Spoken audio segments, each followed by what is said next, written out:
Hey team, welcome back to Average Joe Infinity. Today our video is going to be just a little different than our usual content, but that's because I've been asked about this topic quite a bit.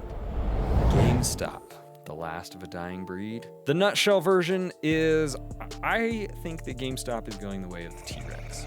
But let me tell you why I think that. So if we rewind about 12 or 13 years ago to teenage Average Joe having his first job at the skating rink, I loved to go like a block over from my work. I would go to Game Crazy, not GameStop, Game Crazy. Probably just because it was the closest thing. And we had Game Crazy, Play and Trade, and GameStop in my city, which I was kind of surprised we actually had 3 video game stores at one time. But in roughly 2009-ish, 2010, I don't remember exactly. You know what happened? Redbox happened. And if you know anything about Game Crazy, they were attached to Hollywood Video. Redbox put Hollywood Video out of business and basically every other video rental place in town, and Game Crazy went with Hollywood Video because they were attached. They're in the same building. That happened, and that left Play and Trade and GameStop in my city. So I branched out, I explored, and GameStop was basically, to me, like the same thing as Game Crazy. The experience overall was the same. They had like massive selection of games just covering their walls and their shelves standing up in the middle of the store. And they had all these games, just like tons and tons of games. And then you go to Play and Trade, and Play and Trade by comparison probably had one game for GameStop's every 10.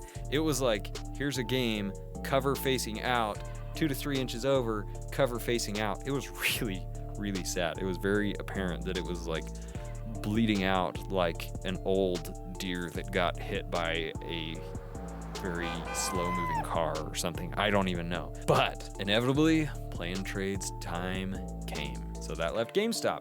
But about that same time I was getting into college, I became a lot more busy.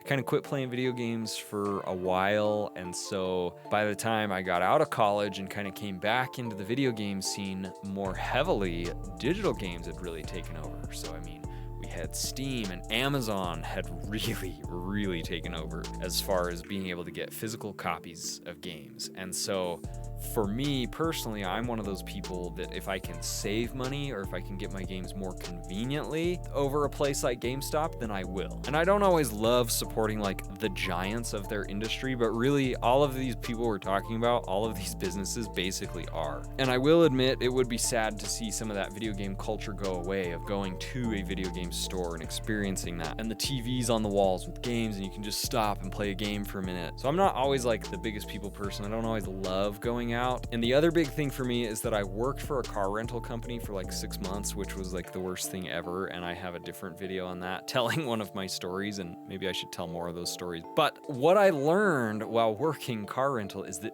everything about cars is super expensive. So my thing about getting games from Steam or Amazon and having it come directly to me versus me going out is I don't have to use gas, which costs money. I don't put wear and tear on my car, which ultimately costs money. And I don't take on the liability of potentially getting into an accident, which is where things really get expensive, and you get into insurance and repairs and car rental. That's how I know all this. And it's just a complete nightmare. So if I don't have to deal with any of that, I would. In fact, if I didn't have to own any cars, I totally would, because they're such a stupid expense to me. Okay, so the last thing I'm going to tell you about GameStop, and I'm not going to tell you what you should or shouldn't do with your money or your stocks, because that's none of my business, and I don't care what you do. But if you go look at the chart for the stocks, and it goes back like 5 years or whatever, you'll see that it starts out at $30 and it goes down and down and down and down and down and down and down and down and down and down and down and down and down to like sub $4 at times during 2020, and then of course it hits its spike. But what that says to me is that my observations over the last like 12 or 13 years of video game stores,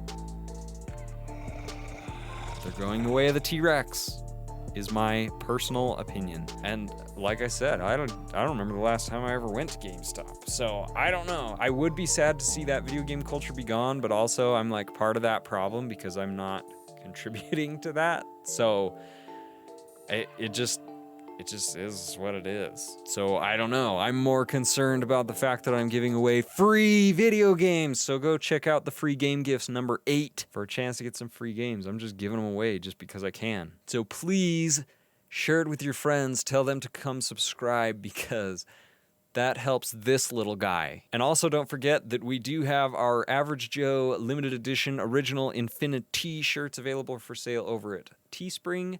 Link in the description down below. Thank you guys so much. Remember, just be kind, and I will see you in the next video.